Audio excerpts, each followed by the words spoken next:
Hello दोस्तों, कैसे हैं आप सभी। आज की इस वीडियो में हमारे पास है यूपी बोर्ड क्लास 12 के फिजिक्स का 2023 का पेपर। जी हाँ दोस्तों, जिसका कोड है 346 BV और काफ़ी ज़्यादा जिलों में ये पेपर पूछा गया। जो ये पेपर था काफ़ी ज़्यादा हार्ड भी नहीं था, बहुत आसान भी नहीं था। आज की वीडियो में इसका फुल सोल्यूशन देखेंगे कि आपने क्या करके आया। ये उन लोगों के लिए इम्पोर्टेंट है जो इस बार तैयारी कर रहे हैं 2024 में, और ये उन लोगों के लिए भी इम्पोर्टेंट है जो यहाँ पे आज पेपर दे के आए हैं, यानी 1 मार्च को जो लोग पेपर दे के आए हैं उनके लिए भी इम्पोर्टेंट है।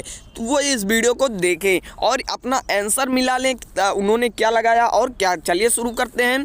फिर उसके बाद पहला क्वेश्चन जो है वैद्युत फ्लक्स का मात्रक है। देखिए, एक बहुत आसान क्वेश्चन पूछ लिया था वैद्युत फ्लक्स का मात्रक सेकंड चैप्टर से ही, और इसका आपने सही आंसर भी लगाया होगा। न्यूटन मीटर स्क्वायर पर कूलम राइट आंसर होगा। फिर यहाँ पे चल कुंडली धारा मापी में वृद्धि की जा सकती है। देखिए यहाँ पे इसका कंफर्म आंसर मुझे बता रहा हूँ, कंफर्म नहीं पता है, लेकिन मेरे हिसाब से जो होना चाहिए, मेरे हिसाब से कंफर्म नहीं पता है, चुंबकीय क्षेत्र का मान घटाकर ये होना चाहिए, क्योंकि कंफर्म आंसर मुझे मिला नहीं। फिर नेक्स्ट है, एक आदर्श पीएन संधि के अग्रदिशिक बायस एवं पश्चिम दिशिक बायस दिशा में प्रतिरोध क्रमशः होते हैं।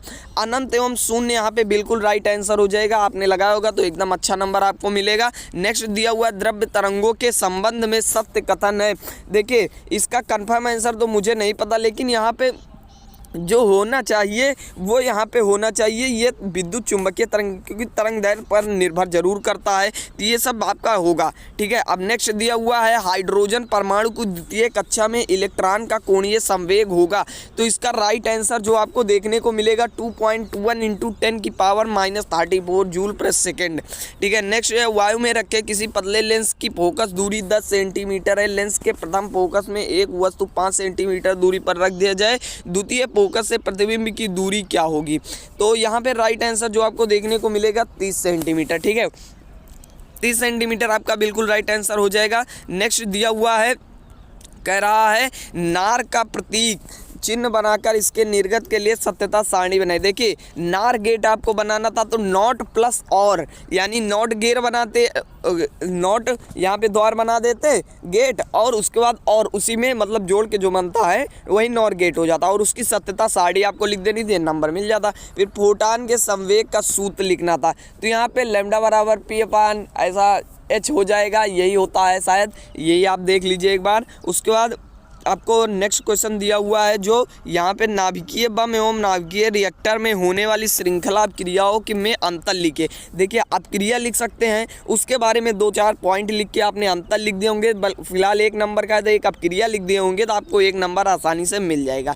ठीक है, फिर कह रहा है किसी समतल विद्युत चुंबकीय तरंग का समीकरण ये दिया हुआ है, और इसके तरंग के चुंबकीय क्षेत्र का समीकरण लिखना है। अब देखिए EY आपको पता है, B निकालना है, B बराबर EY यहाँ पे होता है जो आपका कह रहा है चुंबकीय क्षेत्र का समीकरण। देखिए यहाँ पे आपको E बराबर होता है B/, यहाँ पे E होता है, ठीक है, X होता है X बराबर, तो उसका आपको विद्युत चुंबकीय क्षेत्र का समीकरण आपको आसानी से मिल जाता। अब नेक्स्ट दिया हुआ है, यहाँ पे आपका क्या हो जाएगा, यहाँ पे नेक्स्ट है कि किसी नाभिक की बंधन ऊर्जा से क्या तात्पर्य है। यदि किसी नाभिक के लिए द्रव्यमान क्षति 10⁻⁻6 किलोग्राम है तो बंधन ऊर्जा इलेक्ट्रॉन वोल्ट में। अब देखिए बंधन ऊर्जा से सवाल आया था, पिछले साल सिलेबस हटा दिया गया था, इसलिए आपने कोई भी मॉडल पेपर पिछले साल का पेपर ये सब लिया होगा तो ये नहीं मिला होगा, लेकिन इस बार बंधन ऊर्जा थी तो इसलिए बंधन ऊर्जा यहाँ पे दिया हुआ है। फिर एम्पियर के परिपथीय नियम के आधार पर अनंत लंबाई के सीधा धारे चुंबकीय क्षेत्र का हमें व्यंजक ज्ञात करना था। अब देखिए एम्पियर का परिपथीय नियम इंपॉर्टेंट था, अगर आपने अच्छे से पढ़ के गए थे तो आपने अच्छे से किया होगा। फिलहाल ये नियम बहुत इंपॉर्टेंट है। फिर उसके बाद समस्थानिक एवं समभारिक नाभिकों की परिभाषा दीजिए। समस्थानिक यहाँ पे समभारिक जिनके परमाणु क्रमांक समान होते हैं समस्थानिक, और जिनके भार समान होते हैं परमाणु भार उनको समभारिक कहते हैं। नेक्स्ट दिया हुआ है 2.14 इलेक्ट्रॉन वोल्ट का कार्यफलन धातु पृष्ठ पर आपतित होता है, उसके उत्सर्जित गतिज ऊर्जा अधिकतम वेग ज्ञात कीजिए। देखिए ये वैल्यू आपको पता है, ये वाली 2.14 4 और उसके बाद तरंग दैर्घ्य आपको पता है। अब उत्सर्जित इलेक्ट्रॉनों की संख्या निकालनी है तो कार्यफलन निकाल के आप आसानी से निकाल सकते हैं। नेक्स्ट दिया हुआ है 3 नंबर के लिए क्वेश्चन है, वैद्युत द्विध्रुव तथा द्विध्रुव आघूर्ण को परिभाषित कीजिए, उसके साथ एक न्यूमेरिकल दिया हुआ है। अब देखिए वैद्युत द्विध्रुव लिख देना है, फिर द्विध्रुव आघूर्ण, देखिए वही परिभाषा दोनों में है तो 4 लाइन की लगभग 2-4 लाइन की आपकी परिभाषा हो जाएगी और न्यूमेरिकल हो जाएगा, 3 नंबर आसानी से मिल जाएगा। फिर ट्रांसफार्मर क्या है, ट्रांसफार्मर में लिखने वाली ऊर्जा हानियों की यहाँ पे विवरण दीजिए, ऊर्जा हानि कैसे होती है ट्रांसफार्मर में, मतलब उसकी प्लेटों को ऐसे घट जाती है, ये सब आपको थोड़ा लिखना था विस्तार से ताकि आपको 3 नंबर आसानी से मिल जाए। फिर विद्युत चुंबकीय तरंगों की प्रकृति अनुप्रस्थ होती है, रेडियो तरंगों का संक्षिप्त विवरण दीजिए। आप इसका जो प्रकृति अनुप्रस्थ होती है आपको 2 पेज में कम से कम डेरिवेशन गया होगा, उसके बाद रेडियो तरंगों के आपने उपयोग भी लिखे होंगे, तभी 3 नंबर मिलेगा आपको। उभयनिष्ठ उत्सर्जन विन्यास में ट्रांजिस्टर प्रवर्धक का परिपथ आरेख कीजिए, इसकी क्रियाविधि संक्षेप में समझाइए।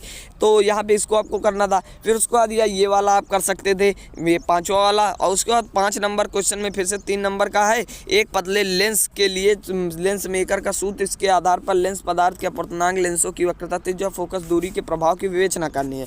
ठीक है। फिर स्वप्रेरण गुणांक, अन्योन प्रेरण गुणांक हर साल आता है, कोई न्यूमेरिकल भी उस पर फिक्स है, आसान न्यूमेरिकल होता है इसलिए आपने कर लिया होगा। नेक्स्ट दिया हुआ है क्वेश्चन यहाँ पे ये वाला, ये 2 और इन दोनों में से इस चौथे वाले के अथवा में ये क्वेश्चन दिया हुआ है, अगर चाहे आपने ये किया हो ये वाला, चाहे ये किया हो। उसके बाद यहाँ पे अंगा वाला दिया हुआ है, ये बोर के परमाणु मॉडल, ठीक है, संकल्पनाओं का।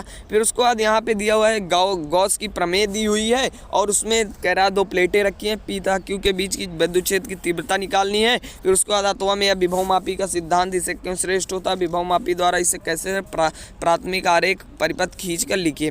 फिर यह अथवा में 5 नंबर में दिया हुआ है हाइगेंस की द्वितीयक तरंगिकाओं का सिद्धांत लिखकर। अब देखिए हाइगेंस इंपॉर्टेंट है, हर साल आते हैं और इस बार भी आया हुआ है तो इम्पोर्टेंट है। फिर उसके बाद अथवा में दिया हुआ व्यतिकरण का यहाँ पे ये समीकरण दिया हुआ है और इसके अधिकतम एवं न्यूनतम तीव्रताओं का अनुपात निकाल। देखिए A1 पता है, A2 पता है और उसके बाद यहाँ पे Y1 Y2 यहाँ पे बराबर दिया हुआ है तो न्यूनतम और अधिकतम तीव्रताओं की गति का अनुपात आसानी से निकाल सकते हैं। फिर यहाँ पे प्रकाश उत्सर्जक डायोड क्या है, मतलब LED, यहाँ पे LED आपको लिखना था, अगर LED लिखा होगा तो आपको आसानी से नंबर मिल जाएगा। या खगोलीय दूरदर्शी का किरण आरेख बनाकर इसमें प्रतिबिंब बनता है, अनंत लंबाई पर अदृश्य की प्रतिबिंब की ऊंचाई क्या होगी, अभिदृश्य की फोकस दूरी 150 सेंटीमीटर है। अब देखिए न्यूमेरिकल भी आ गया। फिर उसके बाद बायो-सेवर्ट का नियम या अथवा में आप कर सकते थे ये वाला, और उसके बाद एक यहाँ पे दिया हुआ डेरिवेशन और उसके साथ एक और परिभाषा, मतलब एक सूत्र भी लिखना है। फिर उसके बाद यहाँ पे अथवा में इस टाइप का सवाल हर साल आता है तो यहाँ पे ये आया हुआ है, देख सकते हैं आप,